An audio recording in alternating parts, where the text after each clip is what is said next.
Hi boys and girls, today we're going to continue with Tornado by Betsy Byers. Chapter 6, Buddy. Pete opened the cellar doors. We peered around him, but my mother turned her head away as if she didn't want to see. There was Hale lying on the ground and broken limbs and leaves everywhere. No real damage, Pete called to my mother in a cheerful voice. My mother folded her hands over her heart. But I still don't like the look of the sky, said Pete. We better sit tight. He closed the door and sat back down. Do you remember anything else about Tornado? I prompted. I remember one time. This was the saddest day of my life. I hate to tell it. Please, I said. Well, my daddy and I went to town in the truck. Tornado was in the back. We hadn't planned on taking him, but as soon as my daddy lowered the tailgate, he jumped in like he knew what he was doing, so we got to go. My daddy and I parked the truck on the side of the street and went into the hardware store. Tornado stayed behind in the truck. We were gone about an hour. When we came back, my dad was loaded down with things and I was carrying some paper bags filled with different sizes of nails. As we got closer to the truck, I heard a voice saying, "It's Buddy! It's Buddy!" in an excited way. "Mama, Papa, it's Buddy! Oh, Buddy, Buddy, I never thought I'd ever see you again! Buddy!" There was a family standing around the back of our truck, and one of the girls had climbed in. She had thrown her arms around Tornado's neck. She was the one saying all the buddies. I stopped where I was.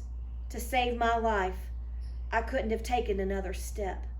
The bags of nails fell from my hands onto the sidewalk.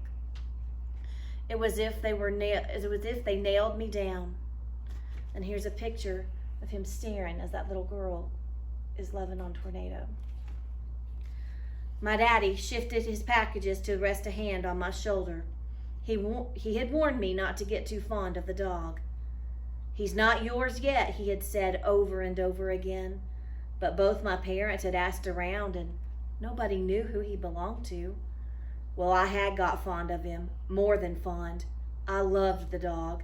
He was mine, and now some girl was calling him Buddy. My dad held my shoulder tighter and said, "What's going on?" to a short man in suspenders. "Is this your truck?" the man asked. "It is."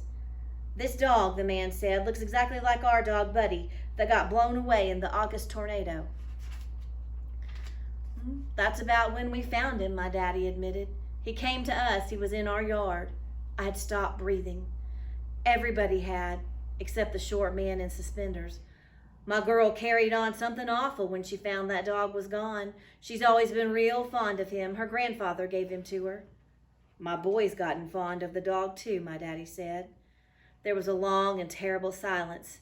Then the man in the suspenders said, "Well, maybe I better go get the police or something to settle this." "That won't be necessary," my daddy said. "You take the dog. He's rightfully yours."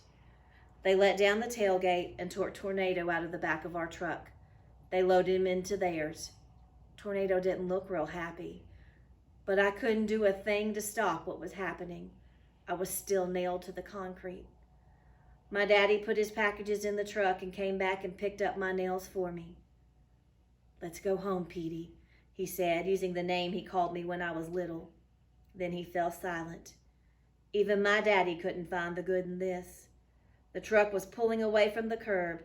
Tornado was in the back. I tried to get one last look at my dog, but my eyes were too full of tears.